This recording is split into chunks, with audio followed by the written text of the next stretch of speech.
Well, I'm back with some more information about the new Dragon Quest Monsters game. So, I'm Defeater of Souls, and if you're interested in Dragon Quest Monsters content, feel free to subscribe to my channel. I'm getting all this information from the news site known as Jametsu, and basically, it's on various other news sites. The one that I'm using will be linked in the description. So, what do we learn? What do we got from this? What's the new information? Well, first things first, Bianca and Nera are now switchable as main characters. Basically, it's kind of Dragon Quest Treasure style, where you could choose one character and stick with it, or you could swap between the two depending on who you feel like. That's cool. Nothing too special, but now we know. Voice actors have been announced for all of the characters. Now, I don't recognize any of them, but I'm not too big on the voice acting sphere anyways, so maybe some of these guys are famous. I don't know, but that's cool. It also means that for the first time ever, Fluffy is going to have a voice actor, which I'm interested to see how it turns out because he's hasn't had voice acting in any other game he's appeared in, so that's cool. That's cool. Deborah is in, as we saw in the trailer of the last game.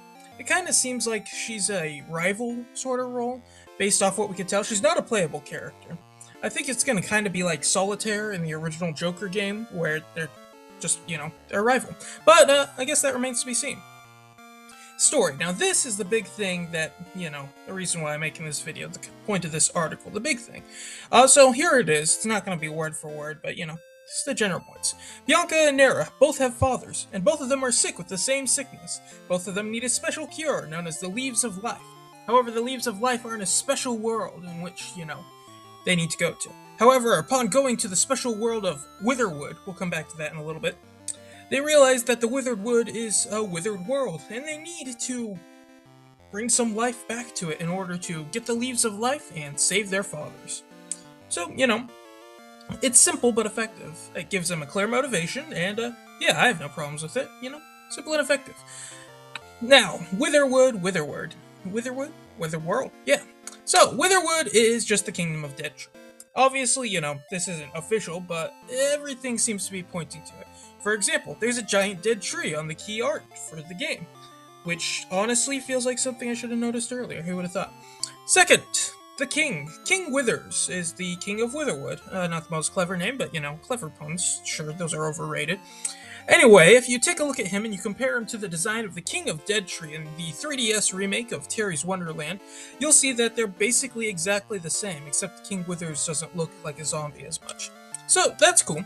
Everything seems to be pointing to, this being Dead Tree. Obviously, I'm still going to call it Witherwood, because that's what it is.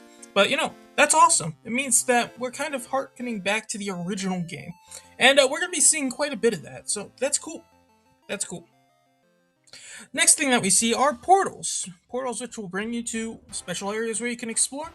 And seeing this has gotten me a pretty good idea of how this is going to work. Now, to be fair, I obviously didn't think of this first. Yasuna Chekazai first mentioned in the last video, commented in the last video, that it seems like procedural generation is going to happen. And honestly, upon seeing these portals, yeah, I think that's going to be the case. It looks like it's going to be kind of a similar situation to the original Dragon Quest Monsters for the Game Boy Color, where you're exploring the procedurally generated worlds and with the giant tree as the hub world. Because it does mention that Witherwood's going to be your hub world. Now, to be fair, you could have a hub world without, teleporting to different locations from it, but I still think that's going to be the case. Now, once again, not everything's confirmed, but everything does seem to be heavily implying this. A few other small things. Day and night cycle is back. I think this is replacing seasons, which I think's alright, but no complaints, I guess. See how it works. Scouting situation is going to be the same as Dark Prince, which was the same as Joker in the original games, where you can try and impress monsters, and they can also just randomly join you after battle. Cool.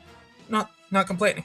The Platypup is the official name for our Platypunk dog, and they say they're going to introduce some more monsters, which is cool. We'll just have to wait to see what the new monsters are. And finally, it has a bunch of DLC info, which I already talked about in my last video, but it's always good to have more information. And that's pretty much all the articles had for us. Now, all in all, it's not too much, but it's interesting. It does seem like the game is going to be kind of leaning closer to the original Dragon Warrior Monsters game, which is honestly I think it's a good idea. I really enjoyed the original games, and surprisingly, quite a few people haven't. People don't even know it existed. Some people think that the series starts with the original Joker game, and if that's you, that's alright. You're just missing out on one of my favorite games of all time. So, being able to harken back to the original game is awesome, and I'm interested to see whether or not that's how it turns out, and if it is, how well that ends up. So, that's all I have to say. Thank you all for watching. If you're interested in Dragon Quest Monsters content, feel free to subscribe to the channel. If you like the video, leave a comment if you have something to say. Do you think that it's going to be this similar to the original Dragon Warrior monsters? Do you think they're just trying to lead us along until they go a completely new direction? Let me know. Obviously, I'm going to keep making these videos. Any information comes out, I'm not going to be releasing any more polls, but I'm also still going to be releasing my normal videos, the ones that are actually have a bit more effort put into them. So, Tuesday, every other Tuesday, Thursday for shorts. Yeah. So, that's all I have to say. So, thank you all for watching, and this has been Defeater of Souls.